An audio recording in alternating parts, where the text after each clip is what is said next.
Bom dia. Então, começamos a aula aqui de segunda-feira, aula de geografia. Desculpa, primeiro ano, aula de história, né? Então, damos continuidade à nossa aula da semana retrasada, porque semana passada não houve aula por recesso, né? Então, nós falamos aqui dos fundamentos democráticos, a democracia ateniense, né? Então, nós estamos lá na página 28, né? E aqui nós temos de fundo aqui o Paternon. O que é o Paternon aqui no Wikipédia, aqui, ó. Paternon ou Paternum, né? É um nome grego dedicado à deusa grega Atena, nome da cidade que nós iremos estudar. Olha ali, Atena, ali, estão vendo ali, ó, que bacana. Então, ela faz parte da trilogia, da mitologia dos gregos, mitologia grega, né? Então, nós temos um templo, fora construído um templo para ela, e lá, em Atenas, né, que nós vemos o princípio do que nós chamamos de democracia, né? Aquilo que nós conhecemos como democracia, tá? Ele tem o seu surgimento na Grécia Antiga, tá? Então, o que é democracia? Bem, direitos iguais, pode ser isso, né? O direito da participação do ser humano, do povo, né? Na política, né? Se mais se aproxima, né? Mais nós conceitualizamos o pensamento mais no político que expressamente qualquer um outro tipo de pensamento quando se trata, por exemplo, na questão da democracia. A primeira coisa que você tem, ou que vem à mente, é a participação, né, do modelo político, não é verdade? Então é interessante quando nós falamos de democracia, mas democracia não é e não está apenas limitada a isso. Vai além, né? Mas a questão é que muitas vezes, como nós somos meio malandrinhos, né? Muitas vezes nós identificamos alguns conceitos democráticos com o nosso a nossa relação com ele, né? Essa dada muitas vezes em benefício de nós mesmos, né? Por exemplo, quando nós falamos em democracia, nós pensamos nos direitos. Mas será que pensamos nos deveres? Eu estava dando uma aula agora para o pessoal do terceiro ano, né? E eu estava comentando justamente isso, né? O ser humano, o que que ele é? Ele tende a ser uma pessoa, né, mais instintamente animal do que naturalmente o ser humano, né? Primeira coisa que nós pensamos em nós mesmos, né? Isso é uma autodefesa, isso é também como é que posso dizer, um olhar para a sobrevivência, né? Então nós somos animais, mais animais do que propriamente homens, homens como seres humanos, né? O Brasil falta muito para chegar lá. Não só o Brasil, o mundo, mas o Brasil é um caso à parte, né? Porque nós acreditamos muitas vezes na encíclica da bandeira, né, cara? Aliás, nós fazemos o seguinte: nós propagamos a encíclica da bandeira, mas não vivemos a encíclica da bandeira. Ordem e progresso, né? Que ordem, que progresso, né? Onde se produz toneladas, né, e toneladas de alimento, e ainda assim existe a fome no próprio país, né? Que ordem, que progresso, no sentido do que nós temos um crime organizado, né? Crime organizado que não é só lá o cara lá da cadeia, lá não. O cara que manda de dentro da cadeia, né? É organizado dentro da própria política, né? Recentemente aí o juiz soltou lá um dos, um dos maiores traficantes, né, daqui do Brasil, né, com os italianos, né, com a máfia italiana, né, o juiz mandou soltar o cara. Né, ele manda, aliás, manda se desbanda, né? Como ordem e progresso? De que forma que existe ordem, de que forma existe progresso, sendo que nós somos, né, vítimas de todo esse bando de ladrão, né? Os piores, talvez, né? Os piores, talvez, porque nem para cadeia irão, nem para cadeia vão, né? Então, que ordem, que progresso? E você encontra o cara lá passeando lá em Paris, né? O cara com a camiseta do Brasil, ordem de progresso, ele faz questão de dizer, eu não sei por quê, cara. Você é louco, meu. Não tem, para com isso. Pensa certo o que é o Brasil, né? Não que você não possa, não tem o direito de fazer, de amá-lo, né? Mas a maioria quando faz esse tipo, quando, né, quando a gente encontra fora, assim, a maioria é desnivelada mesmo, cara. É meio que, sabe, meio que deturpado, certo? É claro que tem quem ama o Brasil e tem o direito de fazer isso, mas ele é mal compreendido. Por que é mal compreendido? Porque ele fala de uma utopia quase, né? O país é o país do primeiro mundo, cara. Todas as riquezas aqui, tudo. É um país de primeiro mundo, sem sombra de dúvidas, né? Mas, infelizmente, nós não sabemos administrá-lo. Aliás, não sabemos colocar pessoas corretas, certas para administrar. Como eu falei, administração política aqui é um crime, cara. O cara entra para roubar, entendeu? Não entra para fazer pelo outro, para nós. Será que vivemos uma tal democracia? Vivemos. Nós votamos, né? Nós temos o direito de. Mas será que ajuda? É isso que nós temos que perguntar. Viver em democracia nós vivemos, politicamente. Mas será que isso resolve? Deveria. Porque é a única forma que nós podemos encontrar dentro de um país que se diga civilizado, cara. Qualquer outro tipo de modelo é mais frustrante que o nosso.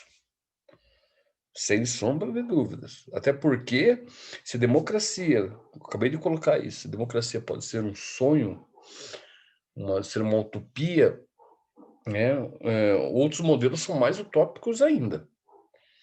Tá? Isso eu estou falando como observador. Né? Mas se você pegar, por exemplo, que muita gente o mundo é dividido, né? O país, né, um tempo atrás, viveu uma política considerada como política de esquerda, né? Considerada como uma. Mas como assim? Que esquerda? Esquerda, se tivesse vivido realmente uma política de esquerda, seríamos um país comunista. Nos tornaríamos comunistas. Por que não aconteceu?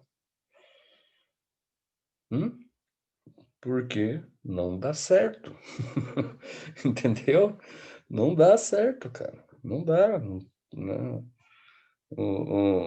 A forma do país, politicamente sendo como é mais lucrativa para bandido do que qualquer outro termo, qualquer outra política que venha, ou que venha a ser ou possa ser.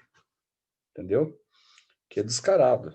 Né? Aqui é o nosso jornal, né, que provém de uma emissora que foi por muito tempo beneficiada, né, com o dinheiro da política, né, principalmente no governo Lula, tá? Foi bastante influenciado, foi bastante verba, agora está quebrada, né, porque parece que o governo que está aqui também, que eu não gosto também de um pouco também, né, não está repassando verba, então os caras estão quebrando, né. Por muito tempo ela foi, né, ela propagou, né, esse brasileiro, né, esse brasileiro, essa pessoa, brasileira, né, de uma forma totalmente errônea, né. Ela que criou a Globo, ela foi sacana, né, cara. Na verdade, tudo que a Globo promove, eu fico com o pé atrás, né. E essa percepção eu tive muito cedo, desde os anos 80 já eu sempre olhei com um certo rigor, né, e um certo cuidado para com não só a Globo, as outras grandes emissoras também, né, mas principalmente ela. Então ela criou esse estereótipo, né, do brasileiro com povo feliz e coisa e tal, né, povo esperançoso. Eu vivia torcendo o nariz para isso, né, cara, porque a esperança não é a esperança que realmente temos de uma mudança, né, cara, certo? Não é. É uma esperança, uma falcatrua, né, que eles é uma esse usar uma palavra, né, tão tão próspera como termo, né, mas você desarticular ela, né, de uma certa da realidade, né. Então esperar é você ficar sentado no segundo a lâmina, ficar sentado no banquinho, né, que caia de algum lugar do céu, por exemplo, né. Não é você fazer as coisas acontecerem, esperar é presente. Vocês estão entendendo? Esperar não é futuro, é presente. Porque se você não faz, não adianta você esperar, que as coisas não vão acontecer. Sacaram? Se você não faz, se você não vai para cima, não dá a cara a tapa, entendeu? Não planta, você não colhe, cara. Não adianta você esperar se você não está fazendo nada. Você tem que fazer as coisas. A partir do momento que você faça as coisas, aí você pode esperar pelas coisas, né. Então, a nossa democracia, de uma certa forma, ela tem uma relação um pouco com essa esperança, né, do futuro, mas não tem muita ligação com o presente, né. Nós somos aquela coisa, é o que nos faz, o que nos torna muitas vezes o brasileiro do jeitinho brasileiro, né. É você esperar as coisas acontecerem para um futuro, né. "Ah, mas e o presente?" Não, o presente não importa. O presente, né, opa, não tem não tem não tem importância, né. Por quê? Porque você tem que fazer as coisas, né. E a partir do momento que quando você tem que fazer as coisas, você sai da tua zona de conforto, que é uma coisa que o brasileiro adora, né, o tal do conforto, a zona de conforto, né. E a partir do momento que você faça as coisas, a coisa te tira desse, né, desse conforto e faz com que você trabalhe. Então o fundamento democrático, nós temos lá a origem da democracia, a era de Péricles, né, na representação do alemão Foltz, 1853, olha que bacana, né. Legal isso, né, cara. Eu gosto sempre de mostrar, né, sempre de fazer uma relação com vocês, né, de imagens, figuras, principalmente de obra de arte, né, principalmente de obra de arte. Hoje eu estou compartilhando aqui o Wikipédia, né, que é uma página, as pessoas, indifere para mim. Eu acho que desde que a informação esteja uma coisa assim, possa perceber, que você possa identificar, que seja também, didática, né, não importa. Tem muita gente que recorre a tantas outras páginas, não sei o que tem. Eu faço isso, olha, cara, desde que recorra, desde que estude, já está para mim, já tá valendo e muito, né. Não adianta você recorrer a uma página de uma universidade, por exemplo, né, como uma USP ou Unicamp da vida, se você não vai entender nada, Se você entender, beleza, faça o favor, vá lá. Mas eu já não posso citar, vou fazer geralmente, um assunto ele é mais elaborado, ele é um assunto mais acadêmico, então ele fica um pouco fora. O Wikipédia, a maioria das pessoas busca informação porque é rápido, né? É um assunto que complementa bastante, tem bastante coisa. É enriquecedor porque, né, não se trata apenas de um tema. Veja, nós estamos falando sobre o Paternon. Olha quanta coisa tem do Paternon, que é bastante coisa, né? Então nós temos cara, tem tudo aqui, né? Interessante isso, e tudo referenciado, não? Que bacana. Referências. É isso que é o grande lance, né? Quando se estuda, são as referências, porque, por exemplo, se você quiser alguma coisa mais específica, você vai ver aqui, ó, né? Por exemplo, né, Plutarco, escrevendo sobre Péricles, né? Plutarco foi um dos primeiros historiadores também, filósofo e historiador da Grécia Antiga. Então ele está falando aqui de Péricles, né? Então, isso é referência bibliográfica, para isso que serve, olha que bacana. Bastante coisa legal, né? Mas voltando lá para o nosso tema, o que é, do que se trata? Quando você fala, por exemplo, sobre democracia em Atenas, né? É só em Atenas que existe democracia? Não. Na verdade, esse modelo de democracia, ele vai ser um modelo para um mundo antigo, para um mundo medieval, de uma certa forma, certo? Para o mundo moderno, principalmente, e para o mundo contemporâneo, né? A democracia, o conceito de democracia, ele vai se estender desde a sua formação, tá? Até os dias atuais, né? Participando abertamente, livremente, do que nós chamamos de uma estrutura política. Bem legal isso daí. Então, o que é democracia? Por exemplo, nós pensamos na democracia lá, na Grécia Antiga. Toda a Grécia Antiga era democrata? Não. Alguns países não eram tão democráticos assim. Apesar também da questão de democracia, participação da democracia, ser ou melhor, ser de uma relação bastante introspectiva, porque quem participa da democracia na Grécia Antiga, em Atenas, em algumas outras cidades gregas, são cidadãos nascidos na Grécia, tá? Maiores de 18 anos, que têm uma participação ativa no poder de sua cidade-estado. Então tem essa relação aí. Mulher vota? Não. Escravo, nem pensar. Estrangeiro também não. Então, se pensar, por exemplo, na Grécia Antiga não é a democracia não é um direito de todos, como a gente às vezes imagina, né? Ou passa a se entender a democracia sob o ponto de vista, vamos colocar lá, grego, tá? Mas grego de qual cidade? Se for o grego ateniense, ele não foge de outros modelos também, né? Quem poderia participar não era todo mundo, tá?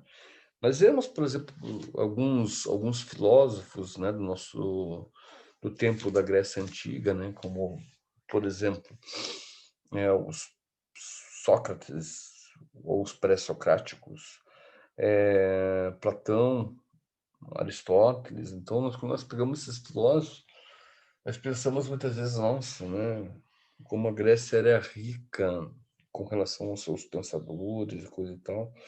Pode até ser, né? Mas o pensamento deles era um pensamento exclusivista também. Eles pensavam a democracia a partir desses pontos, né? Eles pensavam a relação do ser humano com o ser humano intrinsecamente ligada ao poder.